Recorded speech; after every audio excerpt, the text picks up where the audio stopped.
E aí, pessoal, tudo bem com vocês? Neste programa, iremos falar sobre a origem da ocupação de Tamandaré. Vocês sabiam que a palavra Tamandaré significa repovoador e que os primeiros habitantes foram os índios caetés, considerados bons pescadores? Então, fiquem ligados! Neste programa, vamos falar sobre a origem da ocupação de Tamandaré em Pernambuco, iniciando pela origem do nome, o significado do nome Tamandaré, que vem do tupi, já que os primeiros habitantes daqui foram os índios caetés. Tamandaré significa o repovoador. O pajé Tamandaré, ele recebeu um aviso de Tupã, o deus dos trovões, que ia ter uma grande inundação na terra. Ele fez uma grande arca, colocou sua família e várias espécies de animais e vegetais. Quando as águas baixaram, ele povoou a terra. Algumas pessoas querem dar outro sentido ao nome de Tamandaré, mas na realidade nós temos que preservar o que os nossos antepassados passaram para nós. Tamandaré oficialmente significa o repovoador. Outra polêmica também que existe, que algumas pessoas acreditam que o almirante Tamandaré, o patrono da Marinha do Brasil, foi quem deu nome a Tamandaré. Na realidade não foi. Foi exatamente aqui a praia de Tamandaré que cedeu seu nome ao almirante Tamandaré e mais 4 títulos de nobreza que ele recebeu do imperador Dom Pedro II. E as pessoas que aqui nascem, são chamadas de tamandaréenses. Em algumas publicações existe o nome tamandarense. Está errado isso aí, O correto é tamandaréense. Os primeiros habitantes daqui foram os índios caetés. Eles habitavam da ilha de Itamaracá até a foz do Rio São Francisco, na divisa hoje do estado de Alagoas e Sergipe. É em torno de 400 quilômetros de litoral e ele ocupava toda essa área que era de uma rica mata atlântica. Eram guerreiros e bons pescadores. Então esses índios caetés, quando aqui os portugueses chegaram, que foi o Brasil dividido em capitanias, e aqui em 1535 chegou o primeiro donatário, Duarte Coelho. Esses índios caetés, eles foram feitos escravos, muitos foram mortos e muitos se distanciaram aqui mais próximo da região de Recife, porque eles foram mais para o sul da capitania, para poder ficar mais perto do Rio São Francisco, e lá ainda não tinha existido todo esse problema da ocupação de terra para transformar em engenhos um plantio de cana-de-açúcar. E lá eles se concentraram.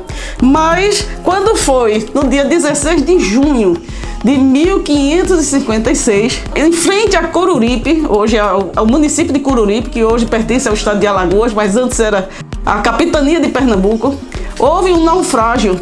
E nesse naufrágio tinha mais de 100 pessoas. Inclusive estava o primeiro bispo do Brasil, Dom Pedro Fernandes Sardinha. Então essas pessoas todas morreram. Eles bateram exatamente numa costa que tem de corais, num grande bloco de corais que tem, mas fica a 7 quilômetros de distância do continente. Essas pessoas morreram. Mas qual foi a versão oficial do governo da época, inclusive também do governo geral, do governador geral aqui do Brasil, Duarte Costa, e também do seu filho Álvaro da Costa, que era muito contra os índios. Eles disseram que tinha que exterminar todos os índios caetés, porque eles praticaram o canibalismo. Eles mataram todas as pessoas, salvaram para depois matar. Então, isso daí não tem nenhum fundamento, isso daí é uma inverdade. E até hoje os historiadores, muitos, sustentam ainda essa versão. Mas como é que os índios caetés, sem nenhuma estrutura de embarcação para pegar essas 100 pessoas a 7 quilômetros de mar adentro, e também essas pessoas já chegaram mortas? Foi a forma que encontraram de fazer um covarde genocídio e acabar com todos os índios caetés, que na época era estimado em 75 mil, que inclusive deve estar subestimado, porque deveria ser bem mais, e acabaram com todos, porque eles estavam ocupando uma terra muito fértil, que era exatamente propícia ao plantio de cana-de-açúcar. A forma que encontraram para poder fazer os grandes engenhos foi exatamente acabando com os seus habitantes naturais, que eram os índios caetés. Com isso, todos os índios caetés foram exterminados. Quem foi que primeiro citou essa versão? Foi uma pessoa que nem no Brasil vivia, foi Gabriel Soares de Souza. Ele chegou de Portugal 11 anos depois.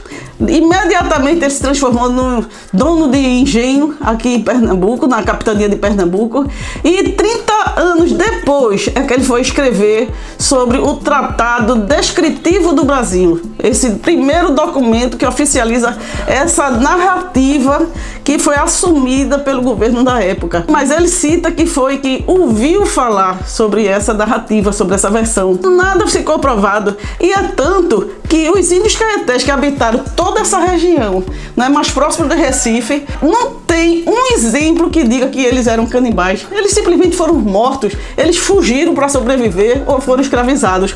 A segunda pessoa que registrou, né, essa versão errônea foi exatamente o Frei Vicente do Salvador.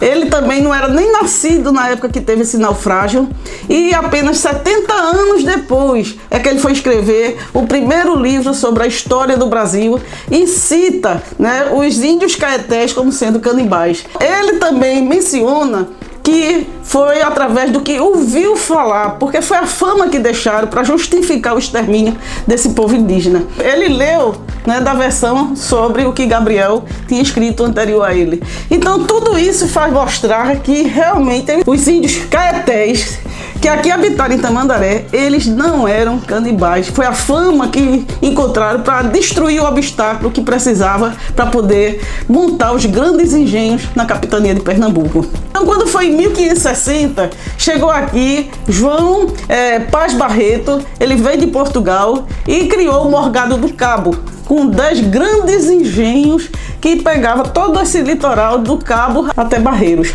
Então, com isso, né, foi passando de geração a geração, seus descendentes, até que 200 anos depois, grande parte desses engenhos e a praia de Tamandaré pertencia a José Luiz Paz Barreto.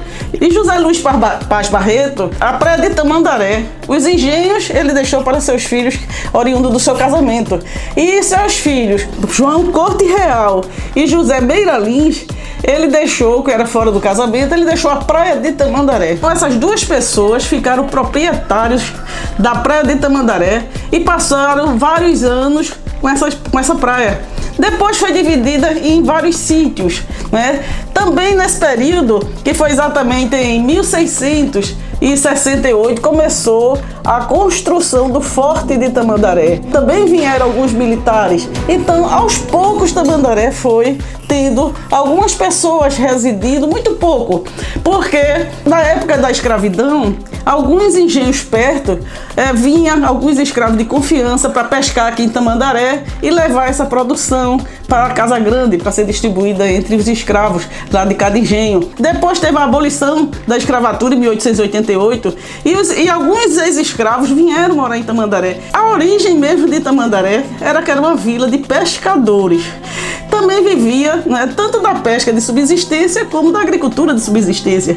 E aí, aos poucos, Tamandaré foi crescendo ao ponto que em 1905 passou a ser um distrito de Rio Formoso. Na época tinha apenas 400 habitantes.